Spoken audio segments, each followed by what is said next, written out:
Salut à tous, petite vidéo très rapide en fait pour répondre à un petit problème en fait qu'a émis donc Eric sur Blender en fait, donc en réponse à un de ses abonnés. Du coup par rapport à la troncature en fait de la vue. Donc du coup quand on rajoute un objet 3D sur une scène, ma scène a une limite de vision, d'accord, par rapport à la vue 3D. Donc c'est à dire que là si je m'éloigne complètement de ma scène, vous voyez, donc là c'est à dire que ma vue a dépassé donc le champ de vision que mon logiciel a déterminé, et du coup ma grille ainsi que mes objets vont disparaître, d'accord.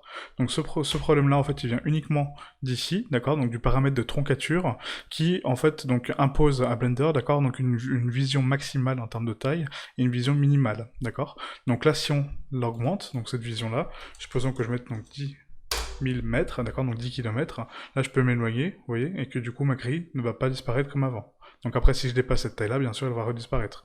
Là regardez, je reste sur cette vue-là, j'augmente ma taille de troncature, donc là on va mettre 50 000, hop, et voilà, ma grille se raffiche, d'accord. Donc il est possible de travailler en taille réelle avec des échelles très très grandes, il suffit uniquement de les régler au niveau de la troncature, d'accord. Il en est de même pour les petits objets, supposons que là je vais travailler vraiment à échelle vraiment très réduite sur mon objet. Donc là, supposons que je vais travailler donc à échelle vraiment réduite, pareil, donc là j'ai un cube de 2 mètres, si j'en rajoute un et que je le scale à 0.01, comme ceci, donc du coup il est vraiment très petit. Donc là je vais zoomer, et vous voyez, mon cube disparaît, d'accord. Donc je peux pas travailler avec des échelles inférieures à 10 cm. Donc pour ce faire, pareil, il faut que je règle ma troncature donc au minimum, donc à 0.001, donc 1 mm, et là, vous voyez, je peux zoomer sur mon cube sans problème, d'accord, et je peux travailler dessus. Donc voilà comment travailler à des échelles très réduites et des grandes échelles, d'accord.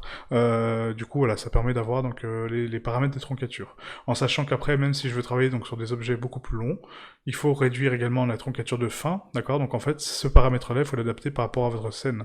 Si c'est une scène très petite, ça sert à rien d'avoir 1 km de troncature. En revanche, il faut avoir des troncatures vraiment très petites. Voilà.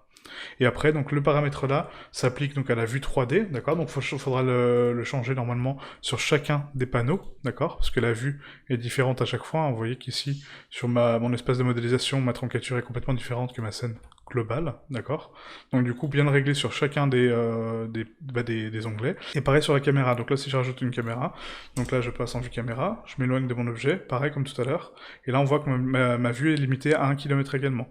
Donc là, c'est à moi d'aller dans les paramètres de ma caméra et de régler la troncature de la caméra, d'accord. Donc là, si je mets 5 km, voilà, donc là, ma grille se raffiche. Ok, voilà, donc c'était juste une petite vidéo très courte, hein, pour vous expliquer donc le concept de troncature, et du coup j'espère que ça a pu répondre à la question d'Eric. Voilà.